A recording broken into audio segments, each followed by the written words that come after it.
get up, get up, get up. Let's make love tonight. Yes, I'm just a stubborn kind of fella, got my mind made up. His father was very strict with the kids, about when they could go out, when they had to be in, what they could wear. The girls weren't allowed to wear makeup, and he had very strong feelings against secular pop music. Did you know that Marvin Gaye, one of the greatest singers of all time, died with a secret that shocked everyone? What could be so terrible that it stayed hidden, even as his music touched millions?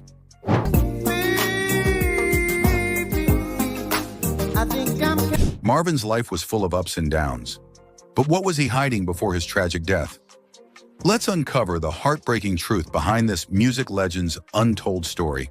When I was a child, I used to hear music constantly.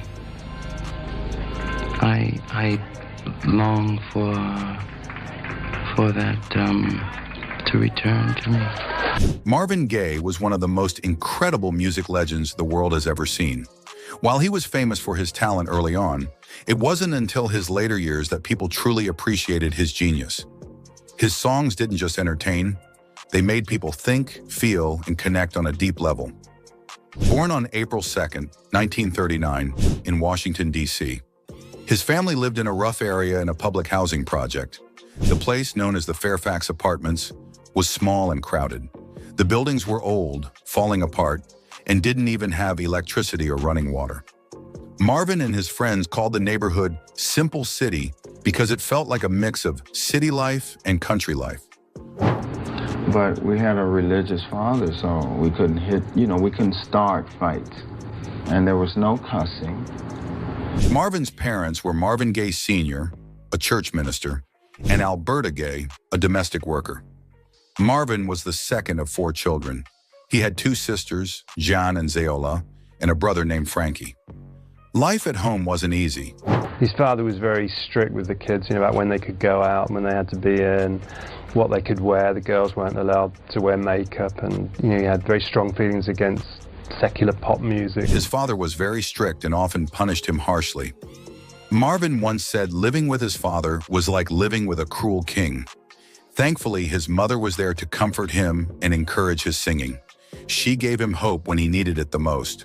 Marvin's family were quite different because his father belonged to this church called the House of God, which was a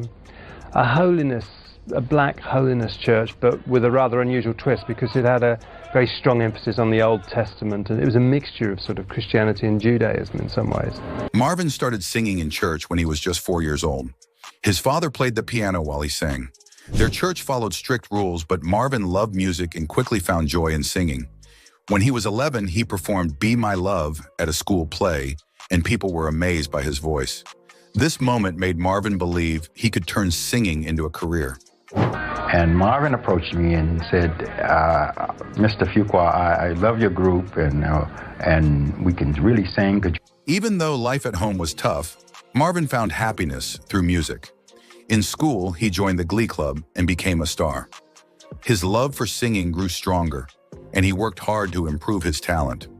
Singing wasn't just a hobby for Marvin, it became his escape from the struggles of his everyday life.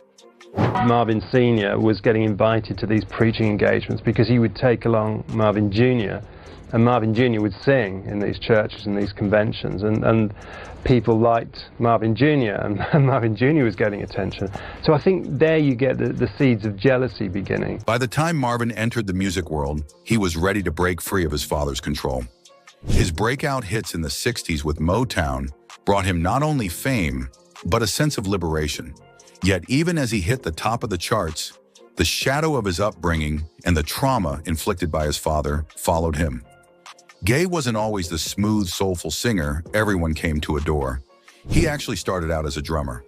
But with his first big hit, Stubborn Kind of Fellow, Yes, I'm just a stubborn kind of fella, got my mind made up. Marvin quickly rose in the ranks, becoming one of Motown's most treasured voices. By 1973, he was recording unforgettable tracks with legends like Diana Ross, and he didn't stop there. Marvin was experimenting with producing his own records and even playing every instrument. It was clear to everyone around him that Marvin was not just a singer, he was a game changer. But sadly, Gaye's private life was full of secrets, drama, and challenges.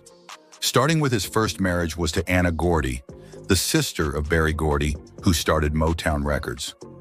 Anna was much older than Marvin, and the couple struggled to have children. They ended up adopting a baby boy, Marvin III. However, the story behind this adoption was anything but simple. The child's biological mother, Denise Gordy, was Anna's niece. She was only 16 when she gave birth, and it was later revealed in a book by Michael Eric Dyson, Mercy, Mercy Me, The Art, Loves, and Demons of Marvin Gaye, that Marvin Gaye himself was the biological father of the child. The situation was shocking.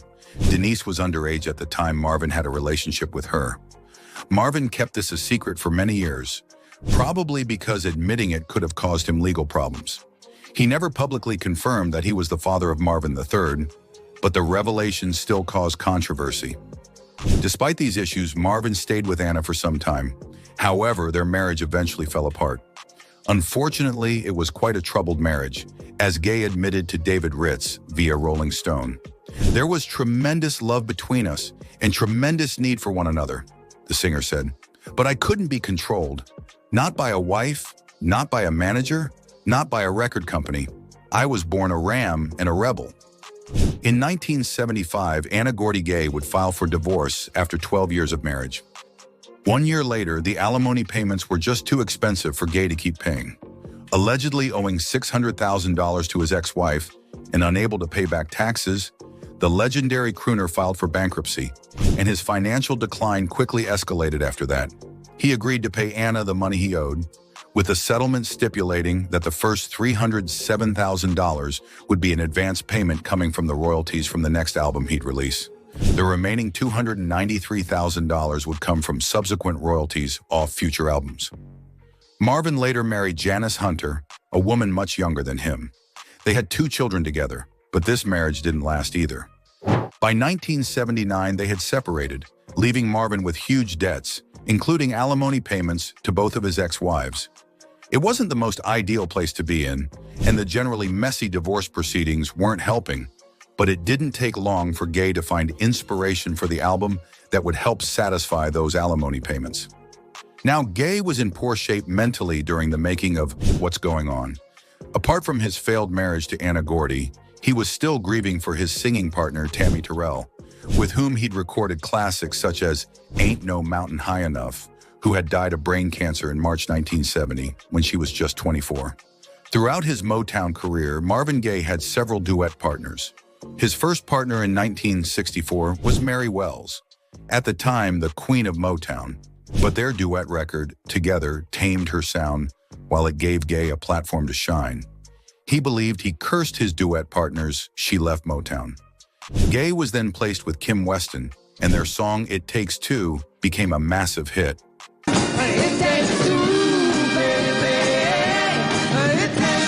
But after that record, she too left Motown. Then came the forgotten Oma Hurd, often mistaken on records as Oma Page, who was experienced in the record industry by the time she recorded some duet sides with Gaye. For all of the singles she recorded for Motown at the time, all but one of the singles was unreleased. The New Yorker then relays his most successful partnership with Tammy Terrell, which started in 1966 and led to numerous hits, but Terrell died from a brain tumor in 1970. Marvin was depressed just before What's Going On, the singer's American football star friend Mel Farr said. He'd been holed up in his house for a long time. Gaye was taking increasing amounts of hard drugs. He was traumatized by the daily news, especially the killing of 4 young students by the National Guard at Kent State University 2 months after Terrell's death. "I couldn't sleep, couldn't stop crying," he told Ritz in Divided Soul. The life of Marvin Gaye. In his one interview in the summer of 1971 with Disc and Music Echo magazine's Phil Symes, Gaye admitted, "I was terribly disillusioned with life in general." He fell out with me because I wouldn't loan him some money to buy some drugs. Oh, that's what it was over? Yeah. Okay. What was Marvin on? Was it cocaine or something else? Drugs played a big role in Marvin's decline. In the 1960s, he experimented with coke, but by the 70s, he was deep into addiction. According to those close to him, Marvin spent his time bouncing between reading scripture and doing coke. a strange routine that hinted at the inner battle he faced. His substance abuse grew worse over the years, and it wasn't just coke. He also experimented with PCP, a drug known for its intense, mind-altering effects. This lifestyle took a toll on Marvin's mental health, and in 1983, he attempted to end his life twice. Were you noticing the drug use and kind of his decline and so forth around that time? I was with Marvin damn near every day, man. Yeah, was I noticing it? Yeah. No, yeah, I was definitely noticing it. Marvin's also had money problems, which became overwhelming. He owed the IRS over $1 million in back taxes, the state of California $600,000, and had to pay more than $300,000 in alimony. Struggling to deal with all this, Marvin left the United States and moved to London. He hoped a change of scenery would help, but instead he got caught up in a wild lifestyle filled with drugs again and partying. Things didn't improve, so he moved again, this time to Belgium. In Belgium, Marvin started to turn his life around. He found a friend and supporter in a Belgian businessman named Freddie Cussart, who helped him focus on his music. While in Belgium, Marvin recorded one of his biggest hits, Sexual Healing, in 1983. The song was a huge success and brought him back into the spotlight. But even with this success, Marvin couldn't escape his financial troubles. His debts still loomed large, and his personal life was far from settled. And from time to time, I would smoke some with him, you know? So, yeah, we put the cocaine in the weed and smoke it. That's the only way I would smoke it. But the drama didn't stop there. Gaye's relationship with his label, Motown, also started to fall apart. The final straw came when Motown released Gaye's album, In Our Lifetime, without his approval. Not only did they change the title of the album, they removed a crucial question mark, but they also altered the production of the album without consulting him. Gaye was furious. He felt that the removal of the question mark in the album's title changed its meaning entirely. In his mind, the question was the essence of the album. Is the world coming to an end in our lifetime? He also wasn't happy about how Motown added extra instrumentation to the song Far Cry, a track Gaye considered unfinished. He saw it as an attempt by the label to second-guess his artistic decisions, and he was outraged that they released the album despite his objections. Get up, get up, get up, get up. Let's make love tonight. In 1983, Marvin Gaye said something that felt like a warning. Going on tour might end him. Because of the serious money problems and a lot of tax owed, he had no choice but to start a tour to make money. In April, he began the Sexual Healing Tour in San Diego. The tour was supposed to save him from his financial troubles, but instead it led to more problems. Marvin dressed like a star in a red military-style outfit with shiny gold buttons, an outfit that is now in the Motown Museum. On stage, he looked confident, but inside he was falling apart. His health, both mental and physical, was getting worse. The pressure of the tour was too much for him. As the tour went on, Marvin started to feel paranoid. He believed people were out to get him. He hired bodyguards not just for show, but because he was scared for his life. He even made his sister bring him water on stage because he thought someone might poison him. This fear consumed him, leaving him drained and deeply depressed. Every time he stepped on stage in a new city, he thought it might be his last show. The stress took a toll on his body. During the tour, he collapsed from exhaustion and had to go to the hospital in Florida. Marvin couldn't take it anymore and decided to stop the tour. He went back to his family home, hoping for peace. But being there only brought up old family problems, making things worse for him. Marvin's fears about the tour came true. Instead of helping him, it only made his life harder and pushed him deeper into despair. He was a very peculiar habits such as dressing up in women's clothes and wearing his wife's, nylons and underwear and things like that. Marvin Gaye's childhood was shaped by his father, Marvin Gaye Sr., a strict Pentecostal preacher. His father ruled the house with tough punishments and strict rules. But his father wasn't just strict, he had many personal struggles. Marvin's sister, Zayola, said their dad secretly wore women's clothes and struggled with alcohol. When he wasn't drinking, he could be kind, but when he drank, he became cold and bitter. Some family members didn't think he was a bad person, but for Marvin, the pain from his childhood was unforgettable. When Gaye returned to the family home, his father had taken a business trip to the family's home in Washington, D.C. When the elder Gaye returned to Los Angeles, he and his son continued the antagonistic relationship they had built over the years. Gaye's two sisters eventually moved out of the family house due to the quarrels between the pair. In a 1985 interview, Gaye's sister Jean claimed that her father said multiple times that if his son ever touched him, he would K him. She answered the phone. She said, hello. And I said, hello. And she said, oh, baby, it's you. So she recognized my voice. She said, yeah, I know why you call me, and it's true. She said, his father shot him. The Life of Marvin Gaye, Jean Gaye told author David Ritz that there was no doubt Marvin wanted to die. While celebrating Christmas in 1983, Gaye gave his father a .38 special pistol to protect himself from potential intruders. A verbal argument broke out between Marvin Sr. and Gaye's mother, Alberta, on April 1st. Gaye attempted to mediate but largely defended his mother. When Marvin Sr. began shouting in Alberta's face, Gaye shoved his father down and began physically attacking him. Marvin hit him. I shouted for him to stop, but he paid no attention to me, Alberta later told Ritz. He gave my husband some hard kicks. After what happened, his father killed him, and what it was, that I had known about his relationship with his father. Because it was turmoilic and traumatic for all of Marvin's life. A few minutes later, Marvin Sr. fulfilled the threat that he had previously made, returning with the same gun that his son had bought him a few months earlier. Marvin Sr. shot Gaye twice in the chest. Gaye's brother Frankie and his wife Irene heard the gunshots from the guest house on the property. As Frankie tended to his brother, he heard what he alleged to be Marvin's final words. I got what I wanted. I couldn't do it myself, so I had him do it. Frankie claimed in his book, Marvin Gaye, My Brother. It's good. I ran my race. There's no more left in me. From his final words, Frankie and some of the other Gaye family members believed that Marvin had provoked his father into K him as a form of suicide. He put himself out of his misery. He brought relief to Mother by finally getting her husband out of her life, John Gaye said in Divided Soul. And he punished Father by making certain that the rest of his life would be miserable. My brother knew just what he was doing.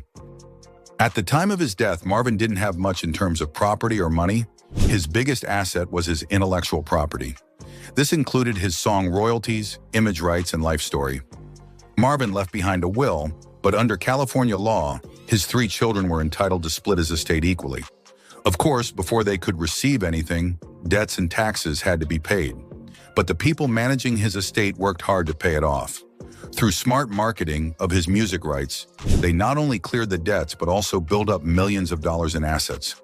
Today, Marvin's children continue to benefit from his legacy. One big moment for Marvin's heirs came with the 2013 hit song Blurred Lines by Robin Thicke, Pharrell Williams, and T.I. The family believed the song copied Marvin's 1977 hit, Got to Give It Up. The singers who made Blurred Lines went to court, asking a judge to declare that they hadn't stolen Marvin's work.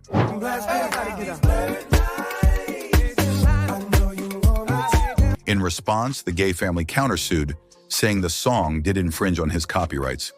This legal battle was tough. Marvin's children had inherited the rights to his songwriting, but not his performance rights, which stayed with the estate. This meant the actual recording of Got to Give It Up couldn't be played in court. Instead, the case relied on sheet music and experts who compared the 2 songs. In 2015, the jury sided with Marvin's family. They awarded $7.4 million, later upheld on appeal, for profits earned from Blurred Lines. However, this amount didn't include the extra millions made during tours featuring the song. Despite the challenges, Marvin Gaye's children have been fortunate.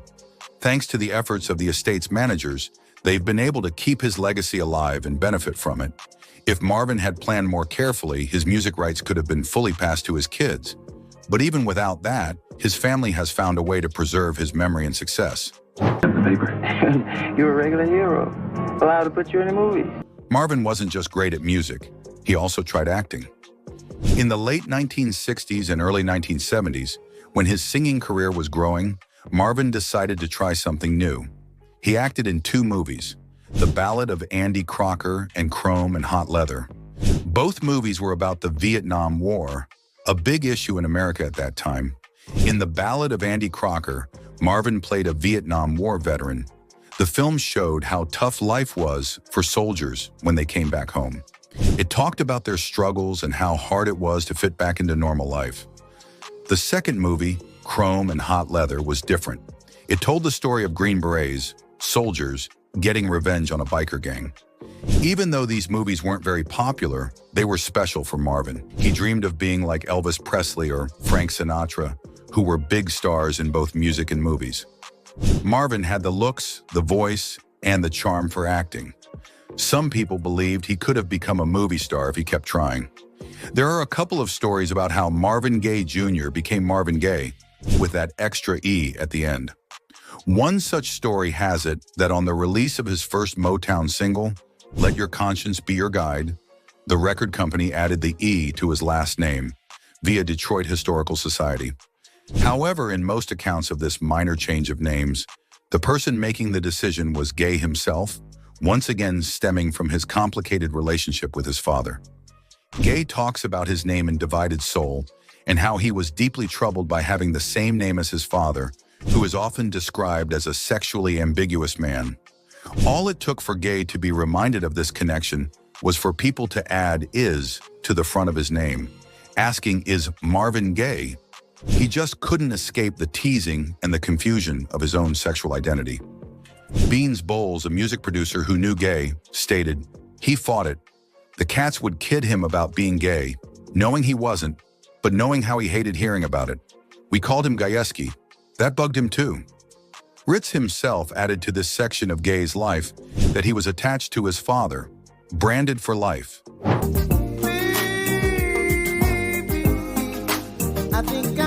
Marvin often called the #1 purveyor of soul music. Michael Eric Dyson, in his book Mercy, Mercy, Me, the Art Loves and Demons of Marvin Gaye, said Gaye changed music in a way no one had done before. He mixed different styles of music, including rhythm and blues, gospel and pop, which made him stand out. After he passed away, the New York Times said he became a huge influence in pop music, blending soul music with the sounds of gospel singers and jazz musicians. Gaye worked with Motown in the 1960s and 1970s, and his songs helped define the sound of the label as earlier mentioned. People started calling him the Prince of Soul and the Prince of Motown because of his big role in making Motown successful. His music showed how black music had grown from simple rhythm and blues to deep soul, and later songs about personal and social issues. Gaye was one of the first to step away from the way Motown produced songs, and this gave other artists, like Stevie Wonder, the chance to do the same.